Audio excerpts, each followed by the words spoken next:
Hermetic Teachings by Hermes Trismegistus.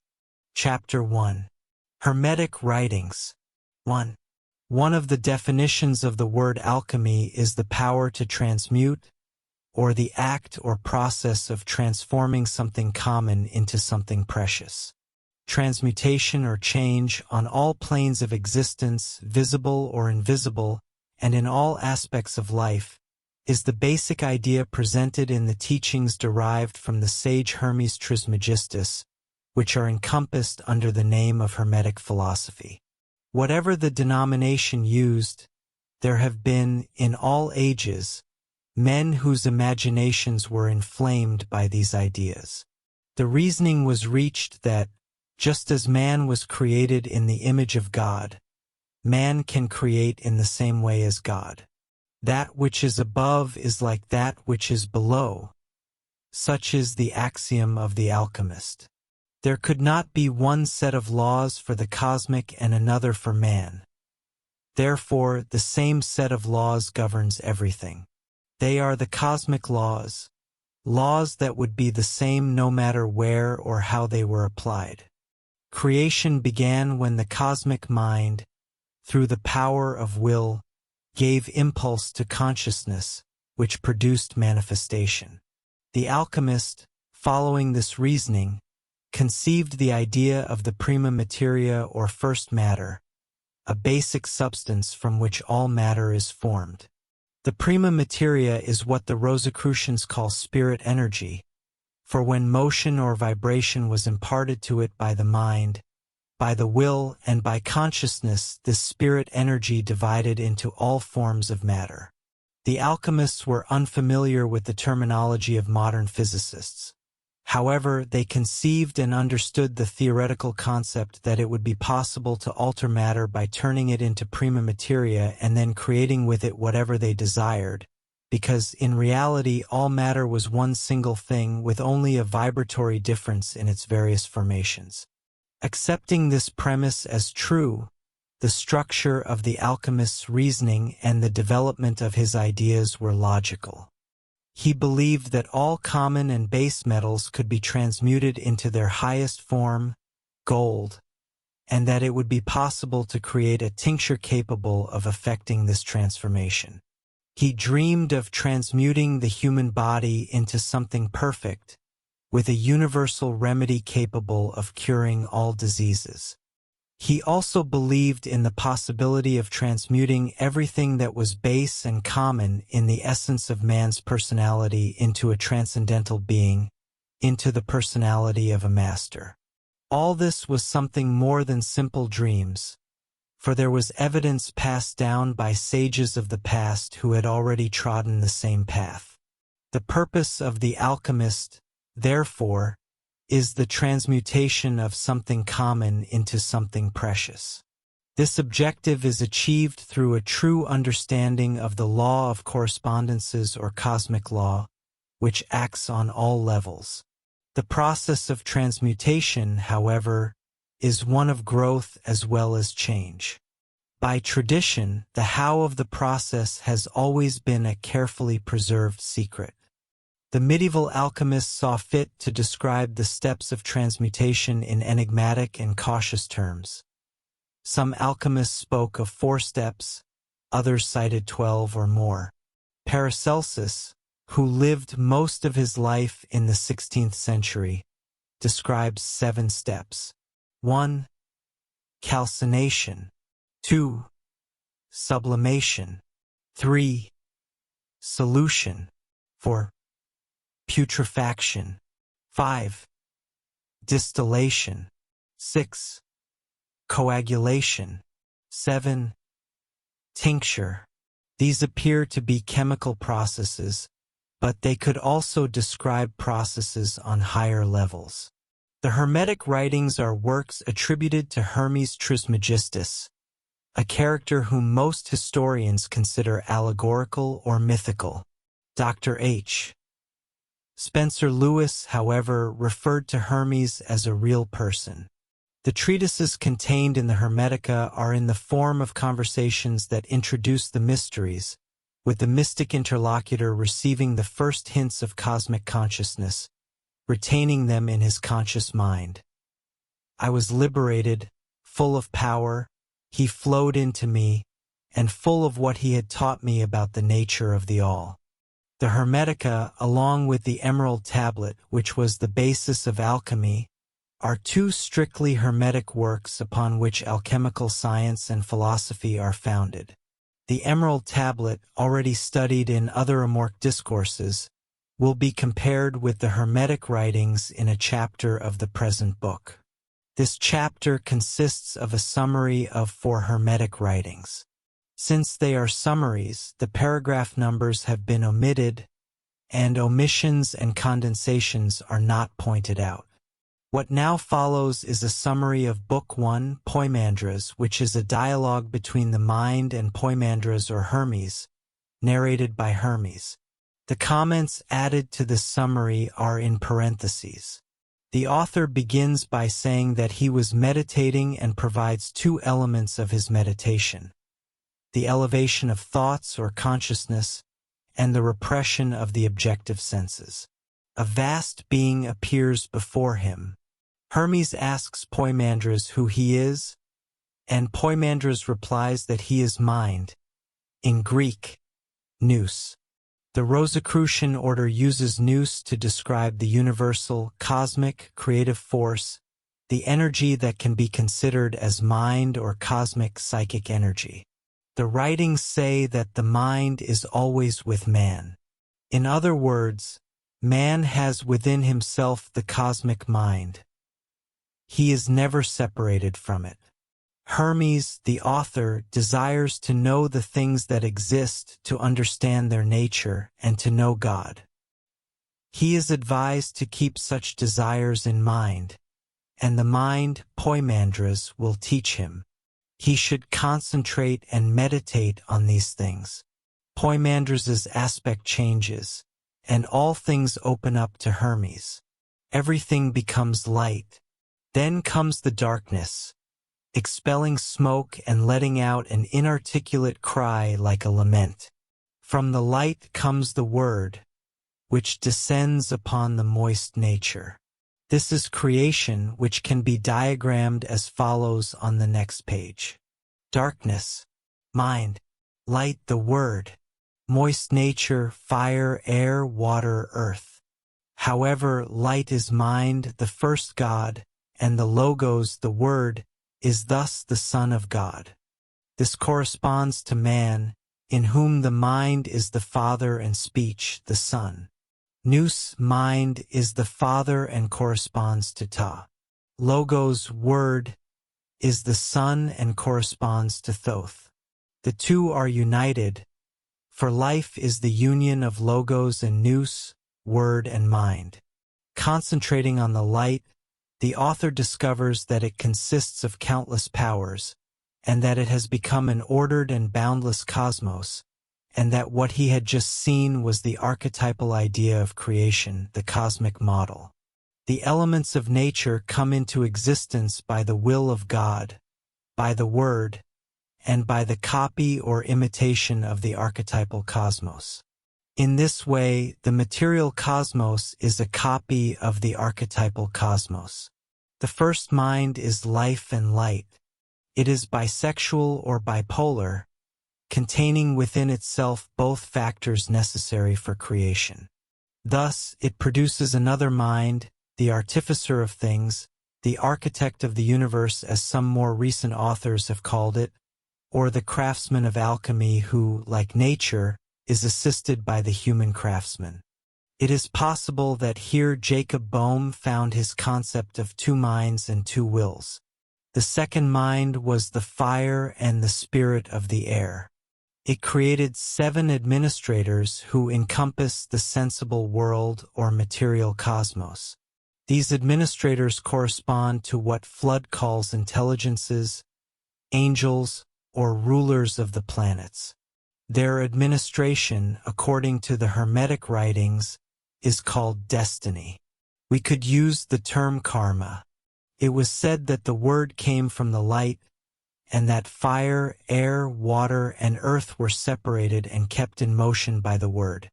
Now we learn that the Word leaps from the elements born below to pure nature, uniting with the Artificer, the second mind, for the Word has the same nature as the second mind. Without the Word, the elements are pure matter. The Artificer mind is the demiurge, the creator. Together with the Word, he encompasses the spheres of the planets and the stars, and makes them turn so that they begin where they end.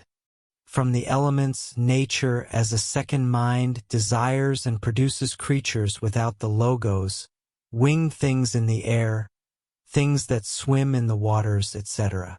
But the mind, which is life and light, is what gives birth to man, that is, to cosmic man who, as man, is the image of his Father. God loves his image and gives to man all that he, God, has made. Man also feels the desire to create and receives the Father's permission. Each of the 7 administrators gives man a portion of his work. In other words, it is this portion that makes man a participant in the cosmic work, and in part, it is this that he gives back in his ascension, through the spheres, to God. Man understands the essence of the administrators, shares in their nature, and desires to cross the boundary of their spheres. Nature is the foreman of God. Man has the activity of the 7 administrators. The myth of the love between nature and man symbolizes their attraction, harmony, and union. Both are the image of God. They are the macrocosm and the microcosm. Man, however, possesses the logos, reason, while nature is devoid of reasoning. Furthermore, man is dual. He is mortal because of his body and immortal because of the essential man, or that part of him which comes from the mind or nous. He has all things under his power, yet he is subject to destiny. He is above harmony or outside the cosmos. However, he is its servant. Just as God is bisexual, so is man.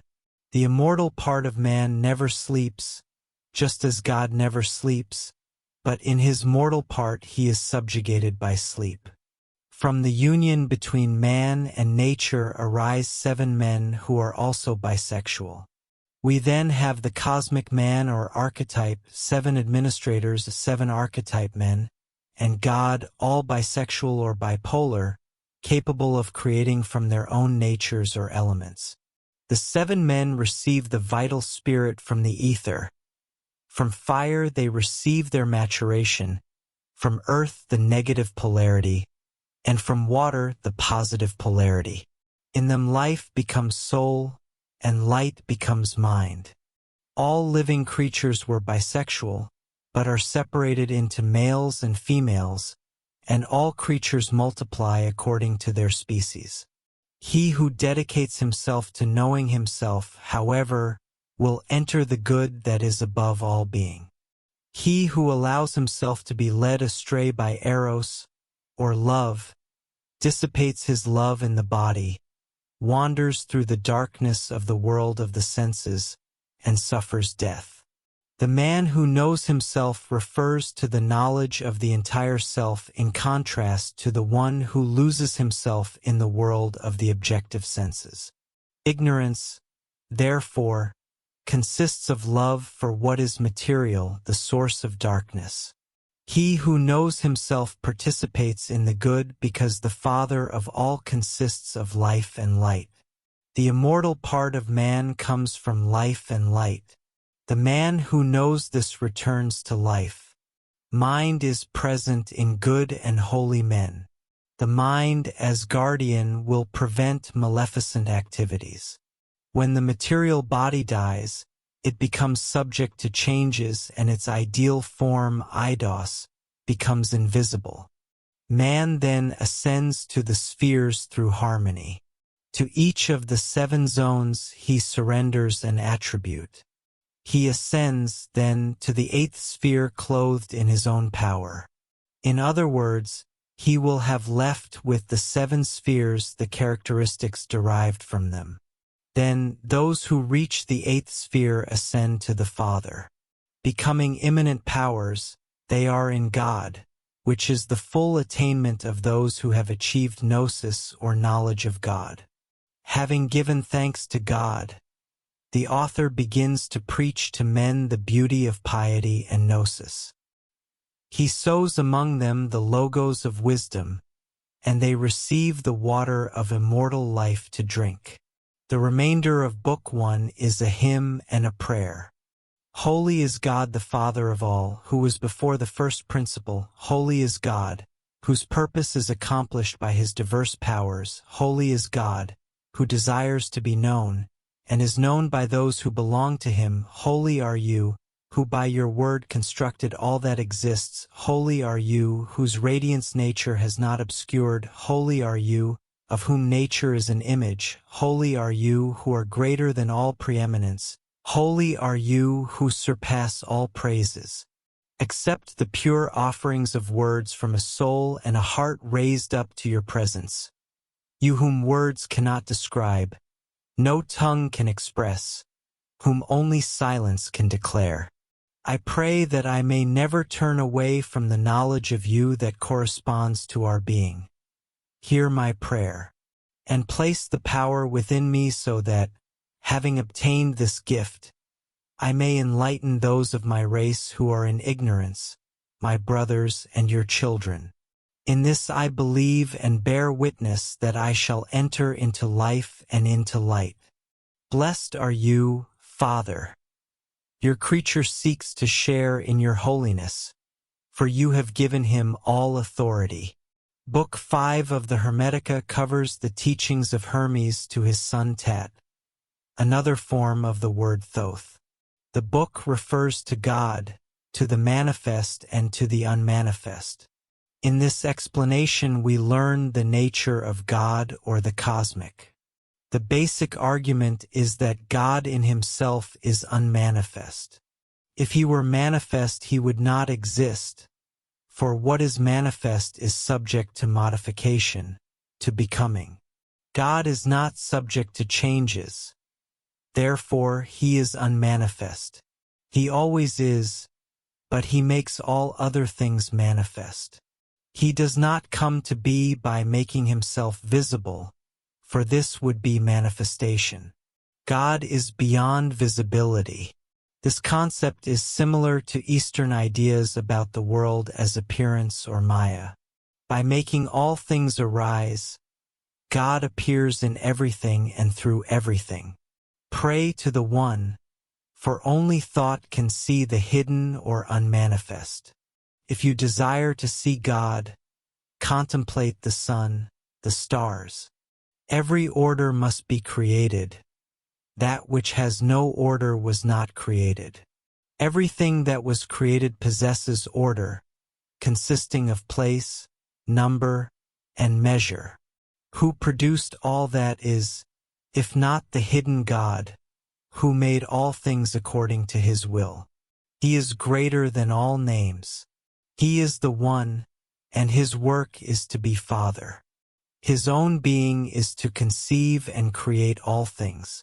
Because of this, he does not exist if he is not continually creating everything that is in the sky, in the air, on the earth, and in the depths of the sea. He is in both the things that are and those that are not. Those that exist he made manifest, and those that do not exist he contains within himself. He is beyond any designation and can only be apprehended by thought. However, we can see him with our eyes in that which is manifest. He is incorporeal. However, he has many bodies or is materialized in all bodies. All things that exist are him. All names, therefore, are his. For this reason he has no name, because he is the Father of all. He has no mode, nor place, nor anything of what is manifest. However, the totality of things is in him and proceeds from him. He gives everything and takes nothing away. As Hermes says, you are that which I am, you are that which I do, you are that which I say. God is mind because he thinks. God is Father because he creates. God is God because he makes things active. God is good because he creates everything. This diagram expresses the nature of God and of creation. God's soul, water, air. More subtle and refined vibrations, more volatile, more psychic or cosmic. In Book 8, Hermes also teaches his son, this time about destruction and death. From this we learn the nature of God, of the cosmos, and of man. Death is a word devoid of facts, for death is destruction and nothing in the cosmos is destroyed. The cosmos is a second God, an immortal being, and no part of it can die. First there is God, eternal, without beginning, the creator of the whole. Second there is the cosmos, made by God in his image, kept in a state of being by God, an eternally living being. The Father is eternal in himself, but the cosmos is eternalized by the Father. Third there is man, made in the image of the cosmos. His mind is above all creatures on earth. He feels himself to be a part of the cosmos and can apprehend God through thought. He apprehends the cosmos as a body, but understands God as incorporeal, as the mind of the good. Matter retains some disorder. This is the reason for growth and decay. The cosmos is made by God and is in God. Man is made by the cosmos and is in the cosmos. The beginning, end, and union of all is God. Book 11, like the first, is a dialogue between the mind and Hermes, where the latter wishes to know nature and the relationship between the cosmos and God. We have already discussed God, the cosmos, and man. The series, or perhaps the modes of God's manifestation, are in descending order, to use a metaphor. God, aeon or eternity, cosmos, time, becoming. God makes the aeon. The aeon is in God. The soul of the aeon is God. The aeon makes the cosmos. The cosmos is in the aeon. The soul of the cosmos is the aeon. The aeon makes time. Time is in the cosmos. Time makes becoming. Chapter 2. Hermetic Writings. 2. In Stobaeus's compilations on Greek literature, there is a passage that expresses the concept of as above, so below, kore kosmou, mead. The passage does not appear in the translation made by Scott. This is perhaps due to the Greek version that was used. The kore kosmou refers to the teachings of Isis to Horus. Having been taught by Trismegistus that the things below were arranged by God to be in harmony with the things that are above, they, Osiris and Isis, established on earth the sacred rites over which the mysteries of heaven preside. Because Isis is speaking with her son and the passage cites Osiris in the third person, some authorities thought that the passage must be spurious, added later, for example. But this is not necessarily true. It is common for people to speak of themselves in the third person. Furthermore, and more importantly, the fact probably indicates the citation of Isis, Osiris, and Horus in the rituals and teachings of a group, that is, the use of mystical names by which the initiate assumes the role of one of the components of the trio. The same compilation of Stobaeus has another passage referring to the concept of the above and below. The world that is below was put in order and filled with the things that are placed above, for the things below have no power to put in order the things above. The weaker mysteries, therefore, must give precedence to the more powerful ones, and the system of higher things is stronger than that of below, being totally unalterable, unable to be apprehended by the thoughts of mortal man. Asclepius, of whom we only have the Latin translation of the Greek original, says, Do you not know, Asclepius, that Egypt is the image of heaven, or, more exactly, the transfer and descent of everything that is governed and exercised in heaven? It must be said that, indeed, our earth is the temple of the world. This places the above in terms of the heaven of the world, while the below is equated to Egypt, which makes the passage similar to the concept of macrocosm and microcosm. The tablet and the Hermetic writings equally say that the all comes from the one. We find the following in Book 3 of the Hermetica. God is the first of all things. The universe and nature come from God. God is the source of all that exists. He is the source of mind, nature, and matter. He is the wisdom that reveals all. For He is the source of all nature, energy, necessity, the end, and renewal. Book 4 says, with the logos and not with hands, the demiurge creating mind created the universal cosmos. Therefore, you must think of Him as being everywhere and being all things, the author of all things, the one and only, who by His will created all things. His body cannot be touched, seen, or measured. It does not extend through space. Nothing compares to Him. He is not fire, nor water, nor breath, pneuma. However, all of this comes from Him. This passage also clearly shows the role of the logos, the creative word, as an agent of the author creating mind.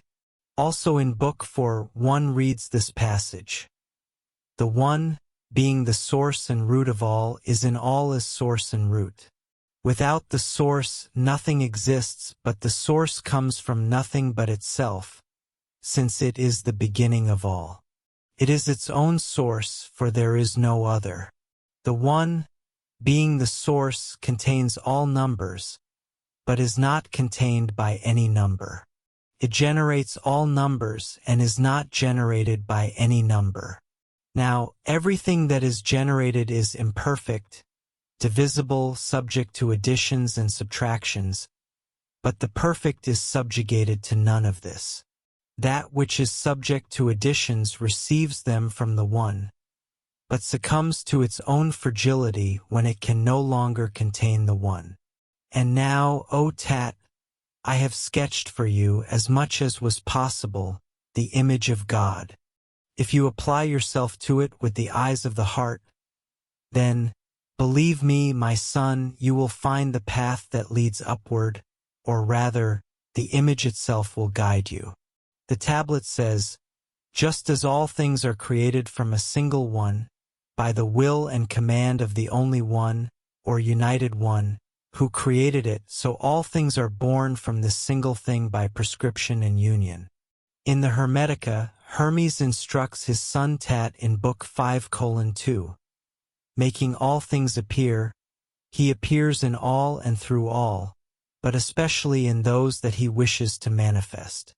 Therefore, pray first to the Lord and Father, the only One from whom the One comes, to show you His clemency, so that you may know and understand such a great God, and so that one of His rays may shine in your mind. Book 11:11 also expresses the fundamental unity of the One. It is clear that One makes these things, and He is this One. The soul is one, life is one, matter is one. The creativity of God, or the creating mind, is an essential element in both the tablet and the Hermetic writings. Book 11:17 contains this passage.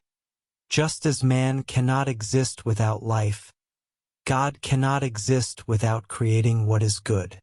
It could be said that the life and movement of God generate life and movement in all things.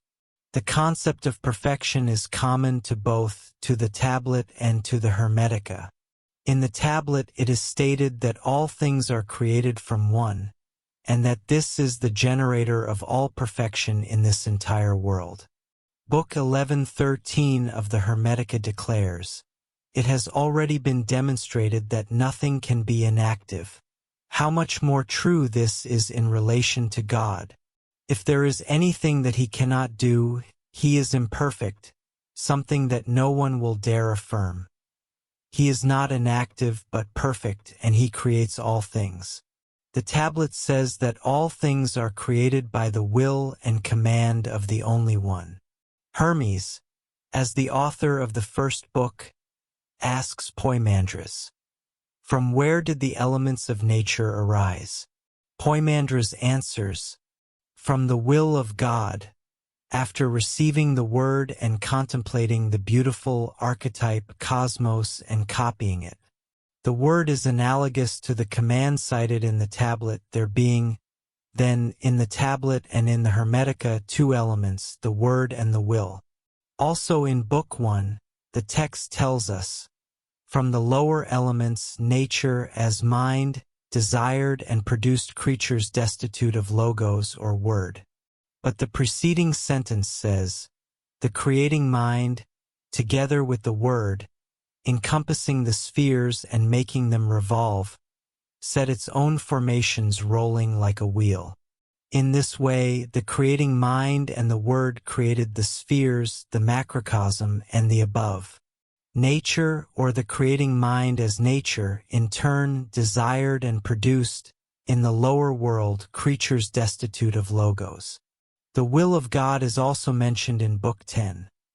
Know then, Tat, that God, the Father, and the good are of the same nature, or rather energy. For nature is a term that refers to growth, mobile and immobile, or human and divine, each of which he brings into a state of being by the will. The energy of God is, then, his will. Furthermore, his essence is to will the existence of all things. For what is God, Father, and good if not the existence of all things that are not yet?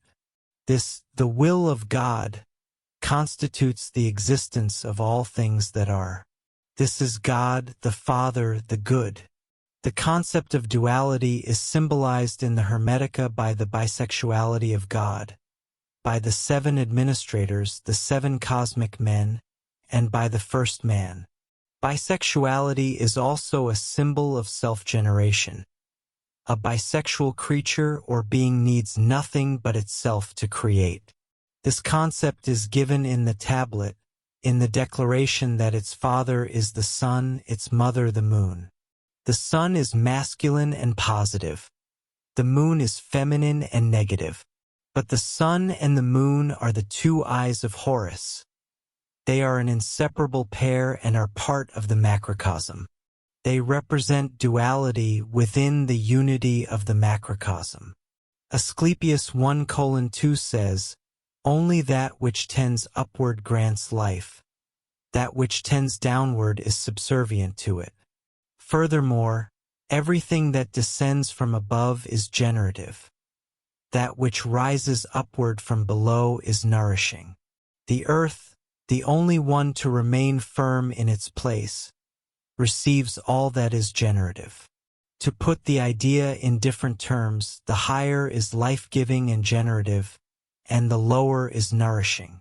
The earth is, therefore, the nurse that receives what is generated. This brings us to Book 11:7. For the love and fusion of contraries and differences became light that shines through the action of God, the Father of all good, the ruler of all order, the director of the 7 worlds. Contemplate the moon, the forerunner of them all, the instrument through which nature works and transforms matter here below. Contemplate the earth placed at the center of the whole, foundation of the beautiful cosmos, nourisher and nurse of all earthly creatures.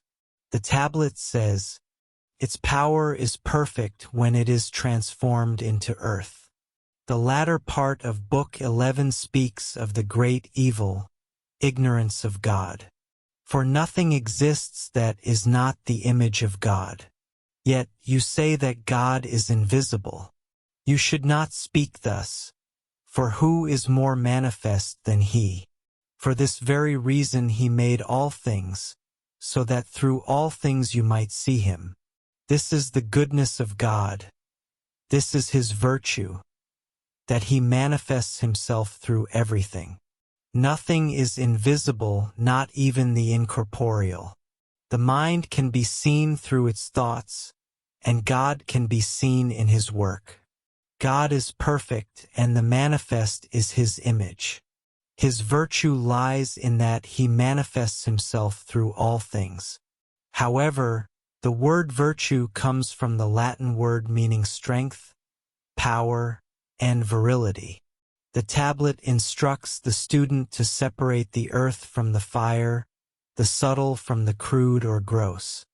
In alchemical terms, this signifies the separation of the fixed from the volatile, and in mystical terms, it signifies the separation of the objective from the subconscious, or the material from the psychic, and the separation and suppression of the senses for meditation.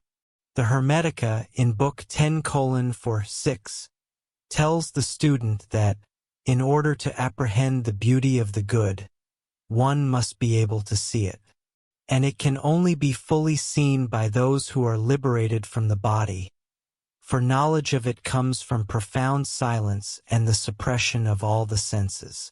Regarding the subject of separation, in Book 7:2-3, the student is exhorted to seek a guide who will show them the door to the house of knowledge. The title of the book is Ignorance of God is the Greatest Evil of Man. The clear light shines free of all darkness. No one is intoxicated, all are sober, gazing with the eyes of the heart upon Him who desires to be seen. He cannot be heard with the ears, nor seen with the eyes, nor can the tongue speak of Him, but He can only be known with the mind and the heart. But first, you must rid yourself of the garments you wear. This web of ignorance, this foundation of evil, this chain of corruption, this cloak of darkness. In other words, we must separate the psychic from the physical to achieve mystical union or, in the terms of the tablet, to ascend from earth to heaven. Regarding ascension, Book 4 teaches that all men possess speech, but not all possess mind or nous.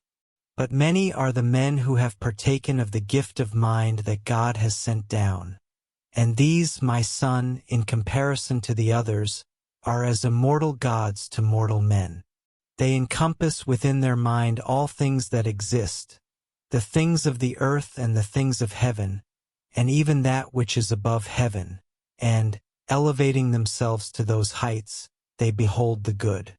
In Book 11:20, ascension is once again framed in mystical and psychic terms.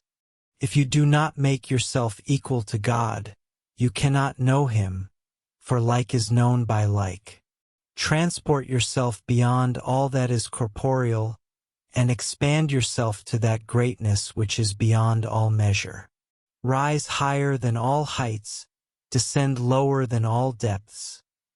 Gather within yourself all the qualities of all creatures, of fire and water, of the dry and the moist. This passage refers not only to ascension, but also to the separation of the psychic from the material. In Book 1:24-26, Hermes asks to be taught the ascension by which men enter into life. The answer refers to the transition. When the material body is dissolved, you first surrender the body to the work of transformation, and the ideal form it possessed becomes invisible. Your ethical habits you surrender to the daimon.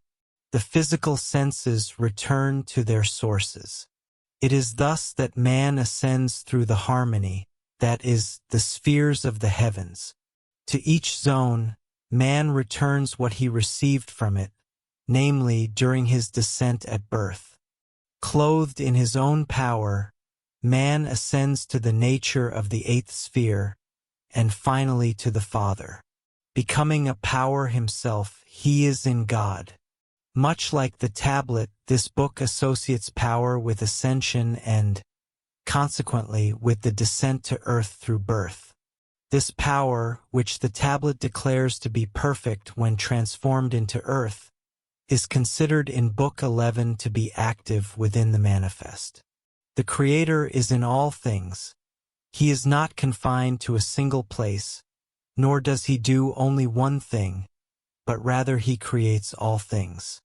Being power, he is active within the things he creates and is not independent of them. However, everything that is made is subject to God. Both the tablet and the Hermetica say that God is perfect.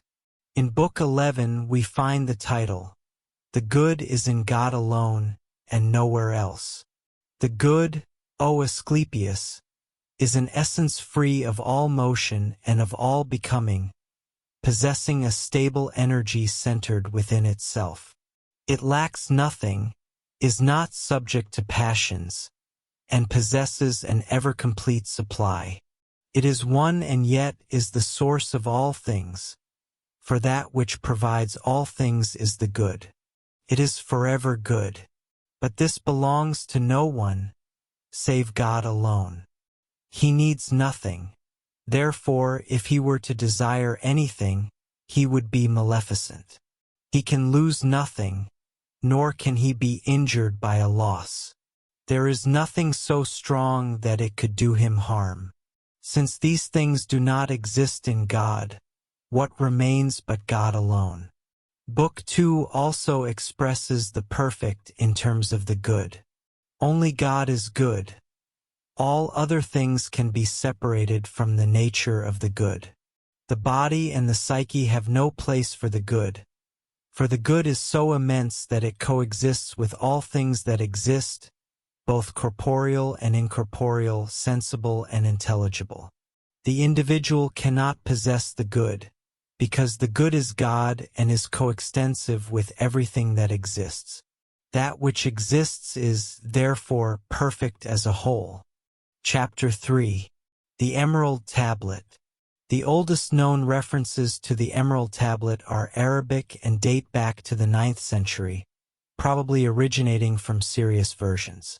These references attribute its origin to Greek authors, but differ regarding the authorship.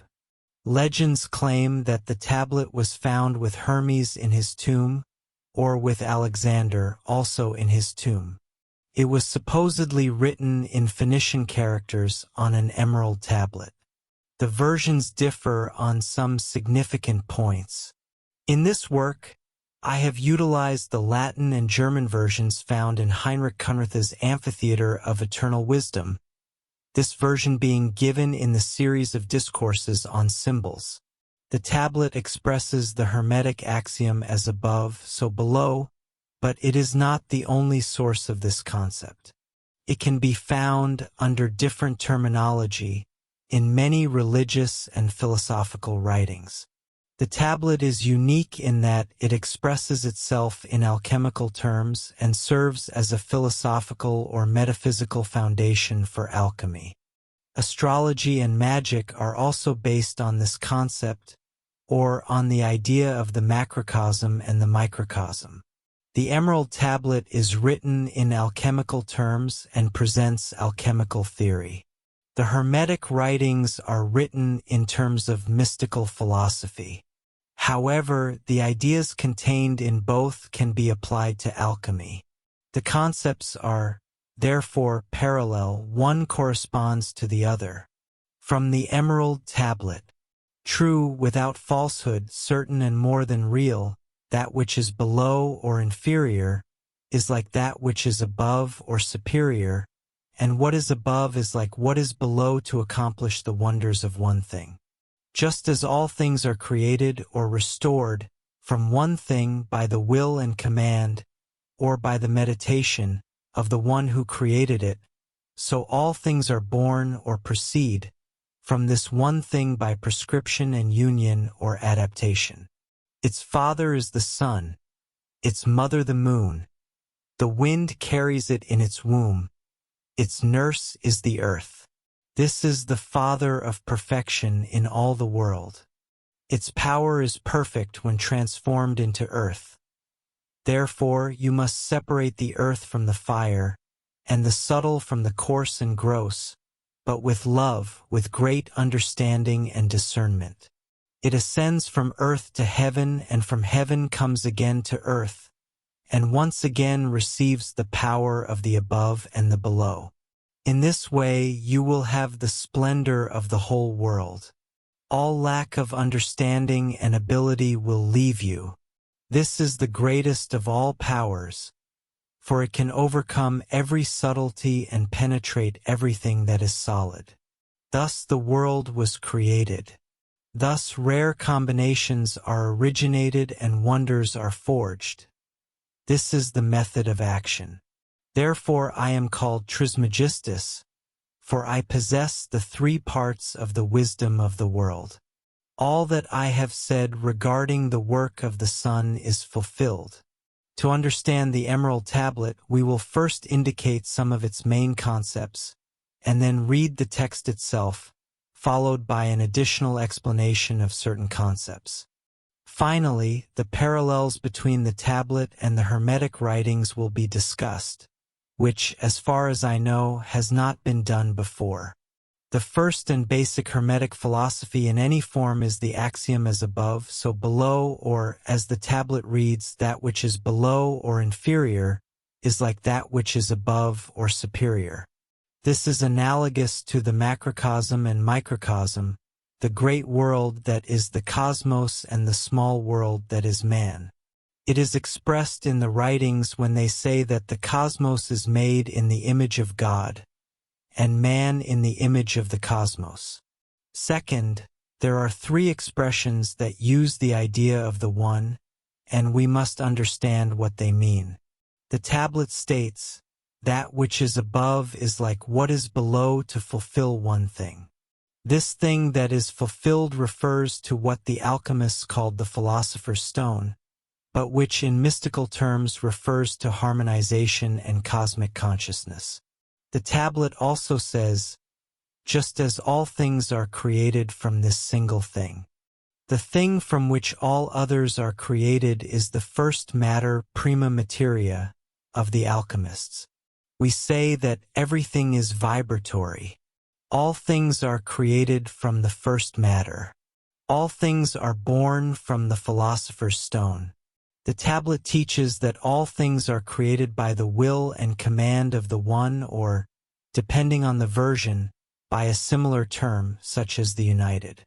This naturally refers to God as the creator, or, in Hermetic terms, to the creative mind. Third, creation is achieved by the will and command of God, and this command is verbal. Therefore, it is the creative word. Creation, then, is achieved by will and by the word. Fourth, its father is the sun, referring to the stone, and its mother is the moon, representing duality, but duality in one. Fifth, the tablet says that this is the father of all perfection in the whole world. God, being perfect, is the father of perfection in the world. But since God created the first matter, it could also be considered the father of perfection. And the philosopher's stone, or cosmic consciousness, when adequately used, also creates perfection. Sixth, its power is perfect when transformed into earth. It reaches its perfect power in earthly manifestation. Seventh, therefore, you must separate the earth from the fire, and the subtle from the coarse or gross. Whether the alchemy is practical or transcendental, the earthly or material must be separated from the spiritual or psychic. Eighth, it ascends from earth to heaven, and from heaven comes again to earth, and once again receives the power of the above and the below. This deals with the descent to earth and the reascension to heaven through birth and death, or, during life, the ascent and descent of meditation, or the rising and falling within the alchemical vessel, which bestow power. Ninth, this is the greatest power, for it can overcome all subtlety and penetrate everything that is solid. This power is as much material or physical as it is psychic or subtle. 10th, thus the world was created, this being the method of action. That is, just as God created the world and the cosmos creates, so too can man create. Man must act in the same way as God and nature.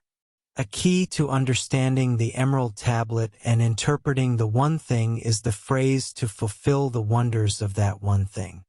The first sentence of the tablet states that above and below, superior and inferior, macrocosm and microcosm, are equal because of their correspondence and for the purpose of fulfilling or realizing the one thing. Superior and inferior refer to the realms of the above and the below, and in ancient times this generally referred to the realm above the moon and the realm below the moon. By the law of correspondences, the one thing refers to the divine or the cosmic itself, to the cosmic within the universe and within man. In alchemical terms, this can be symbolized by the philosopher's stone, the union of duality, or the alchemical marriage. And it is represented in mythology, in medieval legends, and in mystical symbolism. But the one thing is both the cosmic and the result of the transmutation, which is a return to the cosmic, to the primal state of cosmic being. The one thing realized is transmutation, whether physical or transcendental. The second sentence tells us that all things are created from one, by the will and command of the one, or the united of the single one, or by the meditation of the one who created it. That from which all things are created is the prima materia, the first matter, from which all elements originate. The elements evolve from this matter to perfection. Metals evolve from the grossest forms to perfection or gold. The development occurs from the one thing created by the will of the one, or the united or God, up to the thing that is realized. The one thing that is realized, the one created by God, and the one or the united or God himself are all related and could be considered, essentially, as one and the same thing. The first matter is the beginning of the creation emanated from God. The one thing is the return to perfection, the cosmos or God. The one thing that is created by God can also be the cosmos, which in the Hermetic writings is an image of God, or it can be man, who is an image of the cosmic and of God. In this case, the one or the united is God, who creates the one that is the cosmos, man, or the first matter, from which the one thing is realized or transmuted. The passage also states that all things are created from one, by the will and command or by the meditation of the one, in the same way that all things are born from that one thing. Just as God creates, the cosmos and man create. We could reformulate the first part of the tablet as follows. The macrocosm and the microcosm correspond to each other in the realization of the one thing, transmutation. Just as all things are created from one, the first matter, by the will and command of the one God, so all things originate from this thing, the first matter, by prescription and union in the work of man. This is the divine mind that creates itself and restores itself. It is also the divine in man, the artificer, who creates by imitating the cosmic creator. These basic concepts, in different forms, are common to both the tablet and the Hermetic writings. The command is analogous to the word or logos of the Hermetica. Creation and transmutation are accomplished through the will and the command or logos, or, as some versions of the tablet say, by meditation. Furthermore, this is a creation or restoration, which implies a cyclical renewal, a continuous process. The creator is the cosmic agent or artificer who utilizes will and command. The cosmos and man are the agent and artificer that use prescription and union or adaptation. The third sentence begins thus: its father is the sun, its mother the moon. The sun and the moon symbolize the duality of which the one thing is the union. But they also represent the above and the below, the superior and inferior realms. In this way, the one is born from a duality. The sun is the giver of light, It is the active, the sulfur, the king, the gold. The moon is the receiver of light, the reflector of light, passive. It is the mercury or salt, the queen, the silver. The sun is immaterial, subtle, volatile, psychic. In relation to the sun, the moon is material, gross, fixed, the lowest vibratory frequencies. The wind carries it in its belly refers to the pneuma, to the spiritus, to the breath, and to the life force, the immaterial element inhaled along with the air. The belly refers to the womb and to birth. The one is formed and brought to birth by the wind or life force. Its nurse is the earth represents the concept that in creation or manifestation the material, earthly element is necessary. But the nurse cares for, nourishes, and leads the one to its proper development and perfection. The nurse is the Platonic receptacle, which receives the life force or soul. The wind and the earth form another duality, and thus we have two pairs, sun and moon, wind and earth. The one is the father of all perfection in all this world. That is, the first matter is the father of the one thing or philosopher's stone.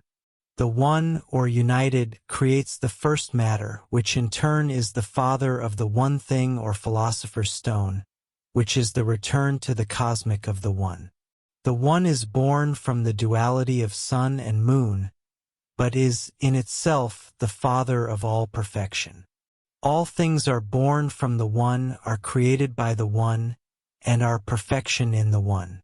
This power is perfect when transformed into earth.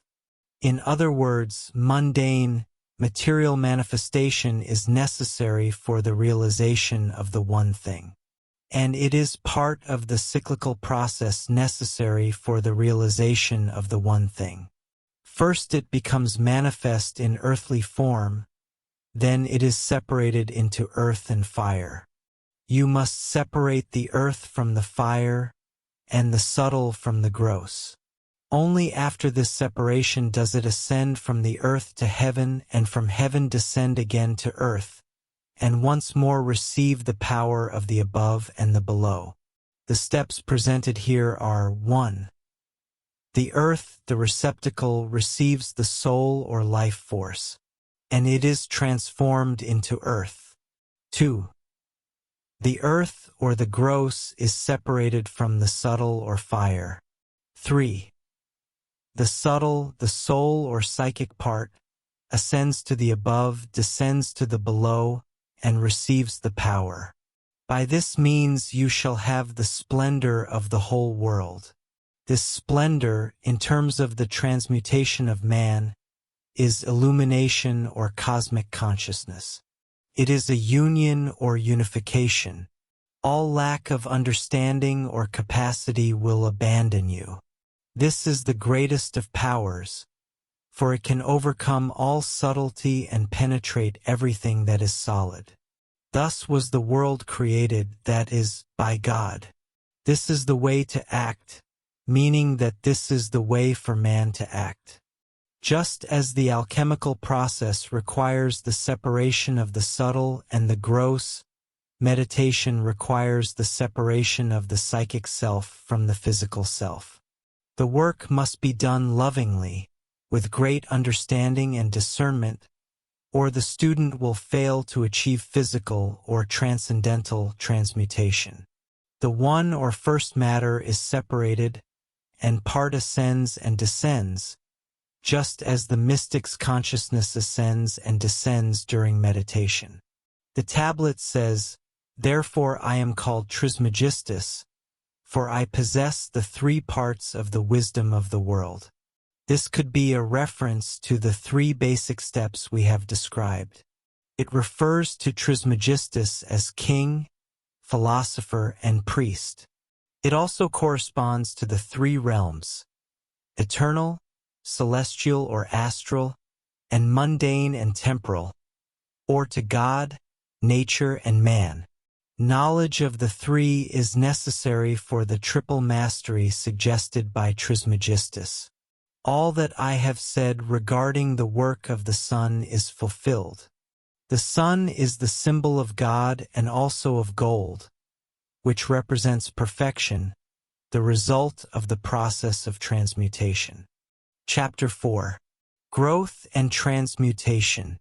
The Hermetic Museum, published in... Do you want access to this and all the complete audiobooks on the channel, plus the ebook version? Click the link in the description or scan the QR code in the left corner of the screen to access our library, where you can listen to your favorite esoteric books without ad interruptions, lock your screen, or use other apps while the narration plays, and even download the ebook version to follow along as you listen. Listen on your computer via web browser, or download the app from the Play Store. After subscribing, you will receive an email with your login details, password, and step-by-step instructions on how to access the books through the Hotmart app.